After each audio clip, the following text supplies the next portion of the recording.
So good evening, honor lecturer and our dear classmates. Today, our group presentation really pleased to present our analysis of the good earth by the Pearl aspect, focusing on chapter 30 to 34. Our presentation will explore the theme, event, and real-world connection of these final chapters. And we also share the insight from our research interview. Before we begin, allow me to introduce our team member and our responsibility for our presentation today. First, my name is Chakriya. I will present part 1, the introduction, where I will explain the concept of the good earth versus keeping the earth good. And I will also present the part 2, which is the chapter summary and cover the key event and main issues from each chapter from chapter 30 to 34. Next, we have Nita, who will present the part 3, the text analysis.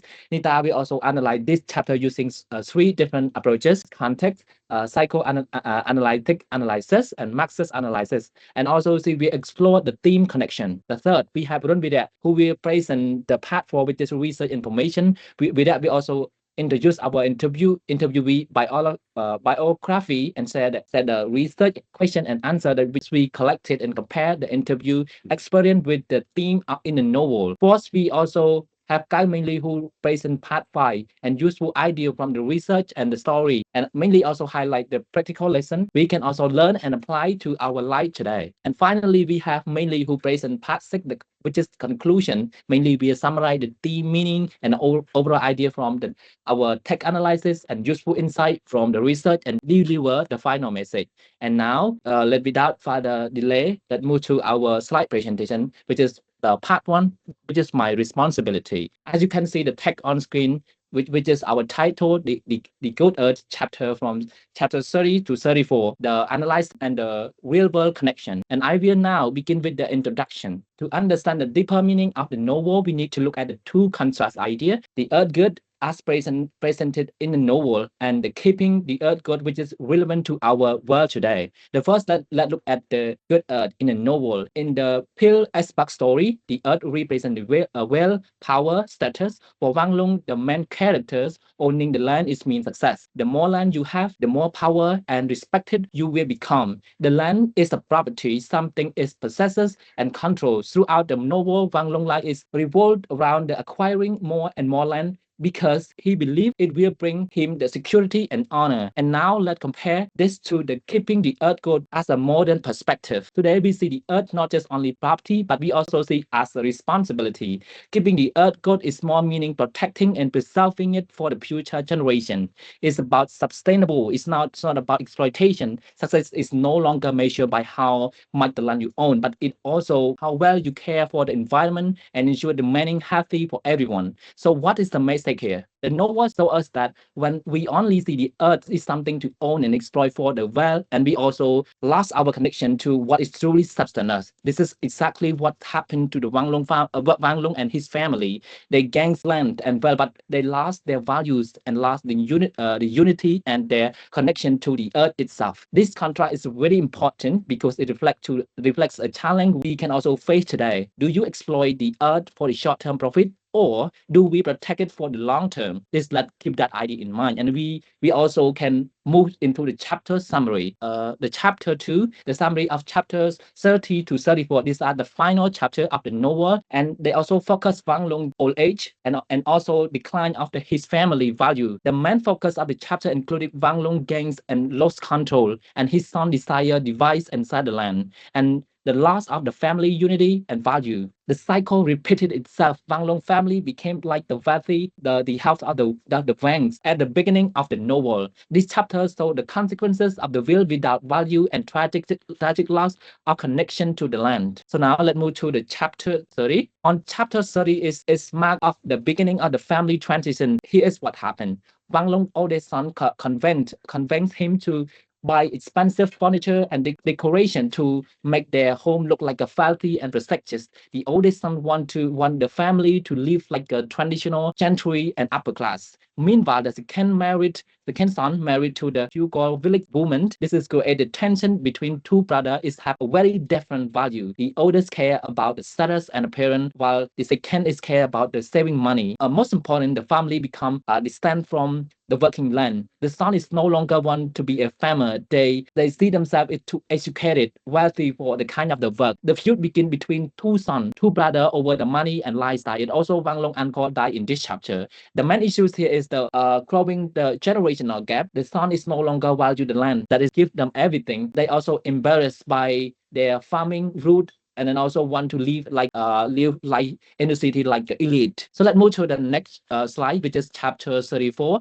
In this chapter, which is bringing the KAO into the Wang Long family. Here's what happened. War which is and now arriving at the Wang Long doorstep. The soldier came through the town and also the Wang Long uncle, who is now the soldier himself, commander Wang Long house for his troop. And Wang Long family are forced to provide the food and shelter for the soldier. They live in the fear and especially for the safety of the women in the household. The uncle's son began to making inappropriate advantage toward women in the house, creating a dangerous and uncomfortable situation. The main issue is that the outside force and now threaten the family peace and safety. Wang Long, who is one have a control over his life and land, is now powerless on his own home. So now let's move to chapter 32. In this chapter and also deal with the aftermath and soldier sent. Here's what happened. To protect father trouble with the uncle's son, Wang Long gave him the slave girl from the household. He became pregnant by him. After the soldier finally leave, Wang Long tried to erase all the evidence of the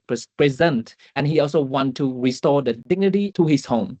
As a kind gesture, Wang Long arranged a proper marriage for the slave girl who is now carrying the uncle's son child. And also the uncle wife died in this chapter, which is mean the trouble points of the family is finally gone. The main issue is that the family dignity have been compromised. Even though Wang Long is wealthy, he cannot protect his household from the humiliation and the chaos. Let's move to the chapter 33, which is focused on internal family conflicts. Here is what happened. The feud between son wives increased. The wife of the oldest son and then also the wife of the second son instantly accuse and compete with each other. Wang Long's youngest son expressed a desire to become a soldier, which is inspired by the tale of the war, which is he have heard. To complicate things is further, Wang Long take a person, a young slave girl he's once secure and as his own mistress. This decision caused serious conflicts in the household, especially with the Lotus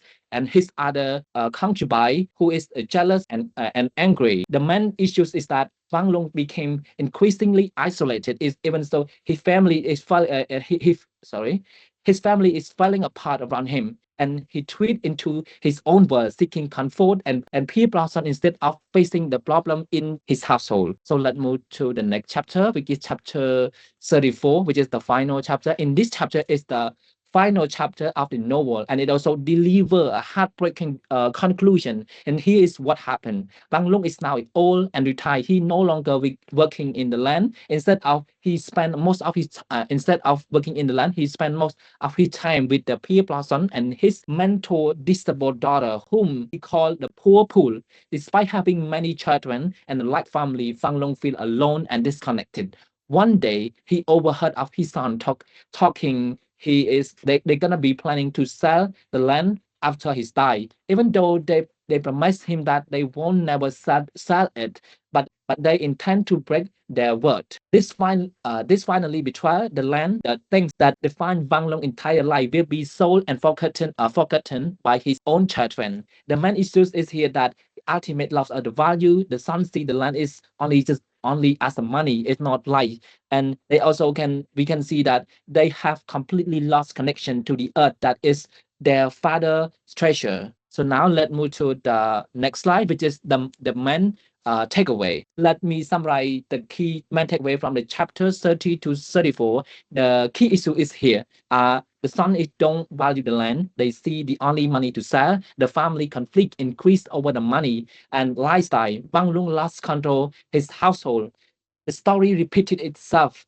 His family became like the house of the Wang, and the connection to the team. Wang Long gained more land, but his son never learned to respect it. And this teaches that without value and respect for the earth, success is temporary. The next generation will be lost and lost what was built. And the lesson is still relevant today. If we don't respect to the earth, the future generation will lost. It's just like Wang Longson. So now you might ask, why does this happen? What the deeper force are at work? To understand this, we need to analyze the text from different perspectives, look at the text psychology, source of force, and now it's my teammate Nita will provide the text analysis using three approaches, which is context psychoanalytics analysis and Marxist analysis. Plus, we have team connection. Nita, please take over.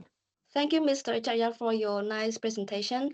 And greeting lecturer and hello everyone. My name is Hanita, and today I will be talking about the good earth by polar spot, focusing on the idea of the good earth versus keeping the earth good. In this presentation, I want to look at why Wang Long becomes disconnected from the land, even though the land has been the most important part of his life. To elaborate on this, I move through three main parts. First, the main issues of the story, then Wang Long's desire, fear, and values, and finally, psychoanalytic and Marxist perspective. Um, at the start of the novel, Wang Long is deeply connected to the land. He works on it with his own hands, and the land gives him food, stability, and dignity. But as time passes and he becomes wealthy, things begins to change. He owns more land, but he no longer works it himself. His sons start to grow up lazy and uninterested in farming. So even though the land keeps producing wealth, um, human values begin to decline. This creates an important tension in the novel, which is the earth remains good, but people fail to stay good and dignity. So could you please move to the next slide? So I've come up with the questions. What causes Wang Long to detach from the land even though he once loved so deeply? To answer to these questions, we need to look at three things, which is desire, fear, and value. First, let us talk about the desire. In the beginning, Wang Long's desire is simple. He just wants survival. He wants food, safety, and stability. Later, as he becomes rich, his desire changes. He begins to want comfort, prestige, and respect. His move to the house of Wang shows that he wants to live like the elite. He also becomes more controlling, especially over women and his household. His sons represent this change very clearly. The other sons want security and status. The second son wants pleasures, while the third one wants independence. None of them truly want to work on the land anymore. But the desire alone is not enough to explain his behavior. Fear is just as important. Wang Long never forgets the famine and poverty of his past. Because of this, he is constantly afraid of becoming poor again. So he keeps buying and holding onto land, not to farm it, but as a protection. He also fears losing control over his family, especially his sons. At the same time, his sons have their own fears. They fear being ordinary or insignificant, so they chase status and avoid farming. Fear slowly replaces respect for the land. Even so, Wang Long still has an emotional attachment to the land. When he feels tired or lost, he returns to it for comfort. The earth is part of his identity. However, his values change over time. He starts to value ownership more than labor and inheritance more than hard work. For his sons, the change is even clearer. They don't see the land as a secret or meaningful, but they see it only as property, see as a property, something just to sell. This difference in values create a deep gap between generations. So, from a psychoanalytic point of view, we can see strong patterns of controls. Wang Long becomes a landlord while peasants work for him. The household hierarchy reflects power and domination. He controls the land. Women are symbols of wealth. Servants like Cuckoo and his own family. Even though his sons really confront him openly, they resist quietly by rejecting farming. This shows how power creates emotional distance from the land. Please move to the next slide. Well, if we look at the story through a Marxist lens, the focus shifts to class and economics. Wang Long's main motivation is to escape poverty and gain status. His son, however, are drawn to modern life, pleasures, and power. The powerful control and labor is to maintain his privilege, while the poor continue working without ownership. Could you please move to the next slide? So, ideologically, we can say that landlords believe they deserve superiority. Tenants accept poverty as normal. Selling land is seen as a progress, and the rich ones make inequality seem natural. This system turns the land into a commodity rather than a source of life. Move to the last part of my presentation, please. Well, to conclude, the Gurdas show us a powerful contrast. The earth itself remains good. It continues to give people life and wealth, property and stability and so on. But keeping the earth good is fails because of human fear, greed, and class privilege. One tragedy is not losing the land, but losing the values that once connected him to it. And we have conducted a research study regarding this topic as well. And I would like to invite Mr. Vireak to share our information from our research study. Thank you. Thank you, Nita, for such an honor. And greeting teachers and hello, everyone. My name is RORN VIREAK. So for the next part, we will dive deeper into what we have got from the interviews and compare what happened in the story to the reality. So in order to make it related, we decided to interview a 64,000 woman whose parents migrated like from China to Cambodia in the early 1900s to escape political instability and economic crisis. So despite only like language barriers, the family integrated into the local communities while strictly maintaining their Teochew like tradition. So no more further delay. Let's start our presentation with the next part, which is about research information. So our first question asks, can we truly keep the earth good if we have never personally experienced the struggle of the earth, the good earth? In the story from chapter 33 and 34, Wang Long's sons, raised in luxurious with slave and silk, feel no such duty because they never struggle in the dirt. They find the land embarrassing and common. However, our interviewee, she argued that we can preserve the earth through intentional gratitude. Even without personal struggle, we should recognize the land as a life-giving legacy and pass it down out as a sense of family duty. Let's move on to the next questions. Do you think owning lands give people power over others in society? And how does this happen today? And in the story of Wang Long, we see a dramatic shift. He begins as a humble laborer, but eventually become the master of the house of Wang. By owning that land, he gained absolute control over the tenants who worked it. He moved from being the one sweatily tilling the soil to the one deciding the fate of those who do. Similarly to our interviewee answers, like today, land ownership translates to control over housing, farming, and business spaces. The consensus was clear, like owning land provides a level of independence that most don't have. If you own the land, you have to work for others. You have the power to shape the environment and the life of those living on it. Power, it seems, has always been rooted in the soil. And for the third questions is, have you observed people neglected land or natural resources after becoming wealthy or urbanized? And why do they do so? Yes. And in the story of like Wang Longsan provide a cautionary tales as they move into the city, they begin to distance themselves from the common life of farming. They start to view the land not as their lifeblood, but as a humble, embarrassing has to be hidden. This leads to a spiritual and physical neglect to the land. And this isn't just a fictional problem. And our interviewees observed that when people move to crowded urban areas, they often stop caring about farmland, forests, or rivers. Their focus shift entirely to money and the modern life. When like the people stop touching the dirt, they stop feeling responsible for it.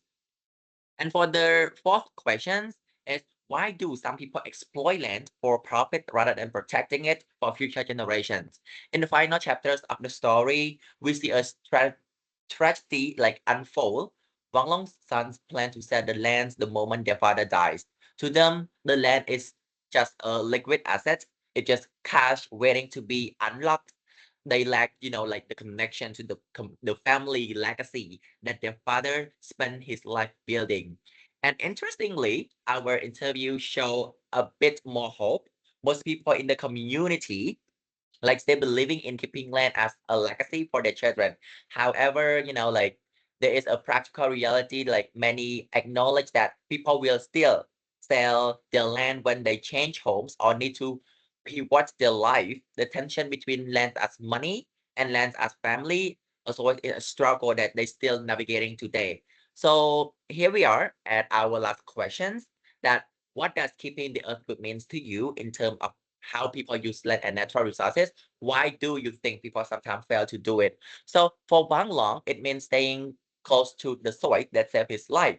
He saw his sons becoming decadent, a word that perfectly described the loss of a moral compass when you disconnected from the physical struggles of the earth. And in our interview, keeping the earth good was defined as a balance, like taking the best from the earth while ensuring we give back to it. So why fail? And from our research pointed to three main culprits. The first one is greed. The second one is lack of knowledge. And lastly, it's poverty.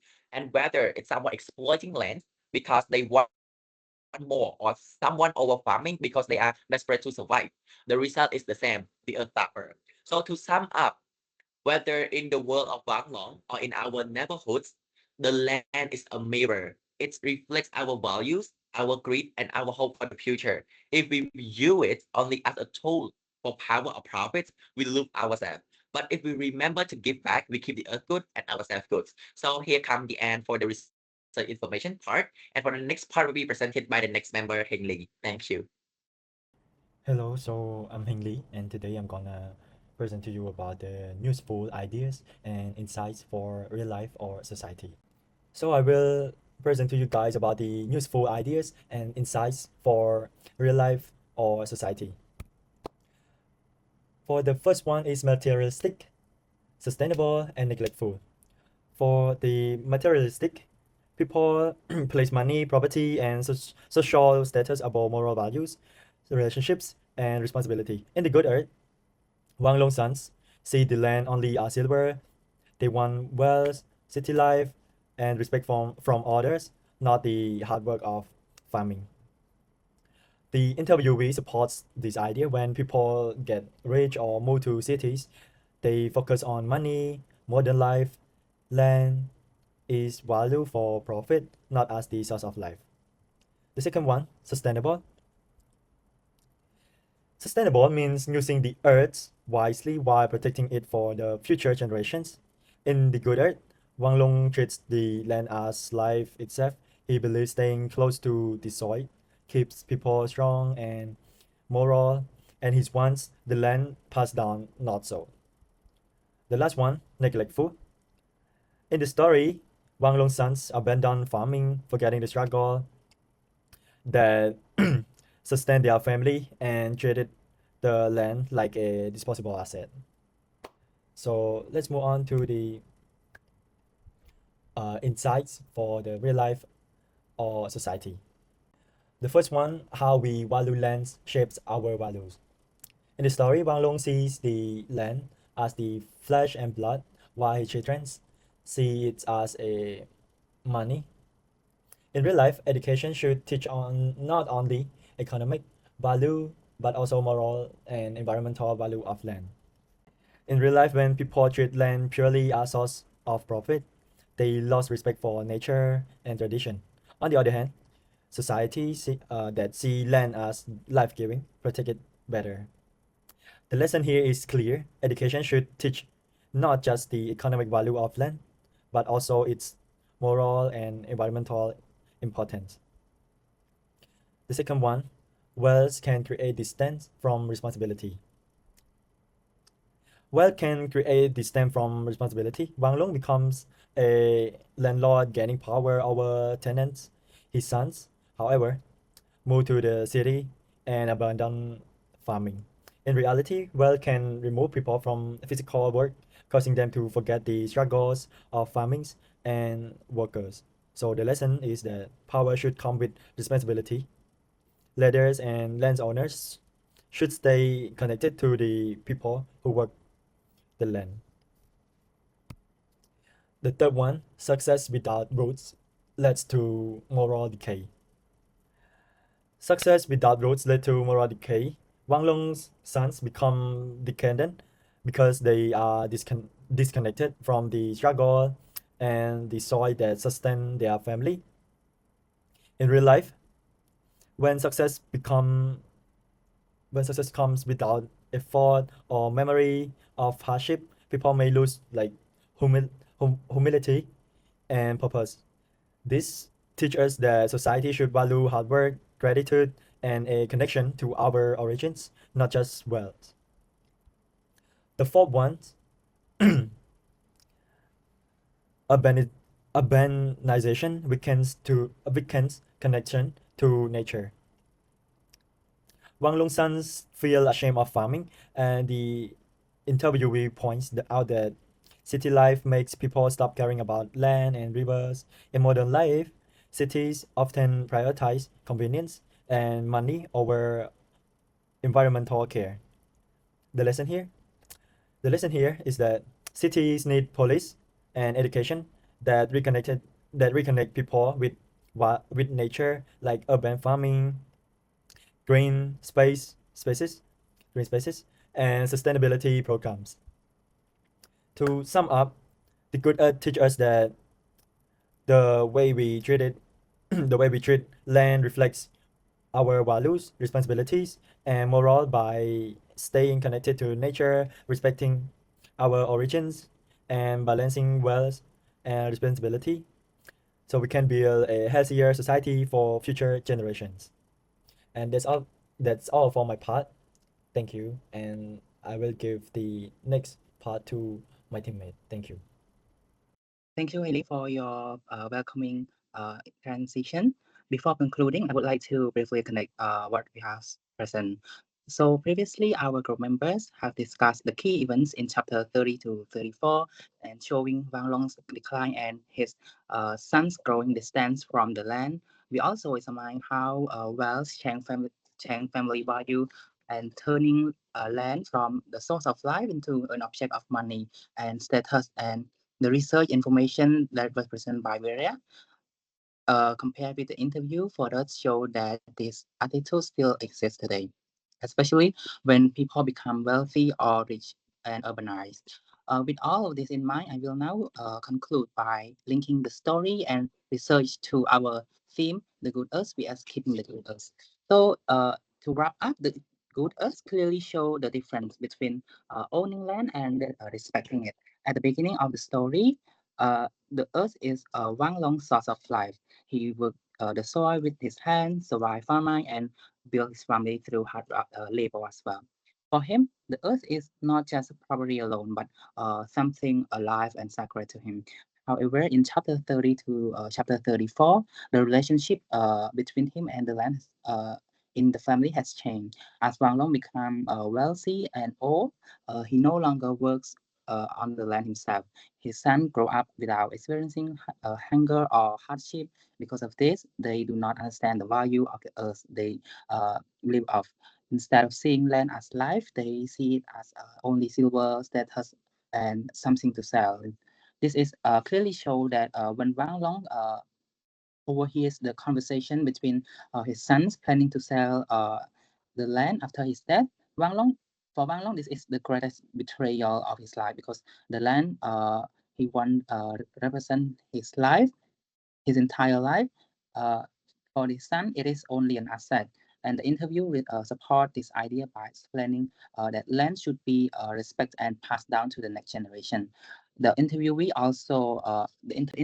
believe that people should be grateful for the earth they make life on, and because of it, the source of their life. And however, she also explained that when people become wealthy or uh, immigrate to urbanized city, they more likely to forget and ignore about the natural resource like river, land, and their farmland, and only focus on money and materialistic life. Therefore, the novel teaches us that the earth itself does not fail humans. Instead, humans fail earth through greed, forgetting struggle, and losing responsibility. And the good earth show us the earth that gives us life, while keeping the earth good is a human choice that require respect, memory, and care. Can you move to the next slide, please?